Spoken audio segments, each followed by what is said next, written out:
mois de juin est terminé, mais j'avais envie de te dire mes favoris de ce mois-ci, alors c'est parti. On commence avec ce pantalon de chez Alara, j'aime trop, il est retroussé à la cheville, je suis bien dedans, il tient pas chaud, franchement j'ai adoré. Si tu veux le sublimer, faut mettre un débardeur blanc pour une soirée d'été, alors là t'es parfaite. En parlant de soirée, j'ai adoré ce parfum à la vanille, à la fleur de cherry avec des mini paillettes, franchement il sent super bon. J'ai adoré m'en mettre et je n'ai eu que des bons retours. Ce mois de juin, qu'est-ce que j'ai mangé? Des wraps. Et pas n'importe quel wrap, des wraps à la rillette thon tartare faite maison avec du concombre coupé en fines tranches à l'intérieur.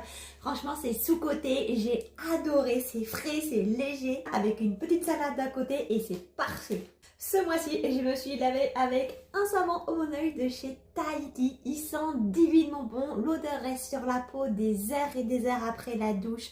Franchement, j'adore sentir le bon oeil en plein été. Oui, et j'ai un problème avec cette odeur. Franchement, j'en ai essayé plein et celui-là, vraiment, c'est un banger. Comme tu as pu le voir, je me suis refait mon blond. Et pour aider à le garder, j'ai pris une nouvelle routine. J'ai d'abord un masque pour les cheveux colorés et abîmés à la protéine et à l'huile de babazou. Franchement, il sent super bon et je sens que mes cheveux, après, ils sont tout doux. J'ai ensuite la gamme Vitamino Color de chez L'Oréal. Et pareil, mes cheveux, ils sont tout doux, ils sentent super bon. Je sens vraiment que mes cheveux, ils apprécient cette gamme.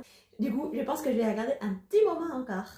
Et enfin, on revient avec un petit peu de lecture. Je reviens avec mon énorme coup de cœur du mois de juin, Abyss de C.S. Quill. Il y a énormément d'humour, il y a des pirates, une course contre la montre, des trahisons, de la romance. Franchement, je passe un excellent moment. Et si j'aurais eu le tome 2, je l'aurais enchaîné direct. Et enfin, j'ai lu What the River Know de Isabelle Ibanez, Les Secrets des Nils. J'étais obligée de le montrer parce que c'était une excellente lecture. L'ouvrage est sublime et on part en Égypte. Quoi de mieux que de lire en été vu qu'on part en Égypte? Tu vas faire la rencontre de personnages attachants, mais il y aura énormément de trahisons. On va en apprendre plus sur Cléopâtre et l'histoire de l'Égypte et toutes ses richesses parce que dans ce roman, l'Égypte est un personnage à part entière. Et voilà pour mes favoris du mois. Dis-moi si tu en as déjà utilisé et quels sont tes favoris à toi. Et je te dis à bientôt pour des nouveaux favoris.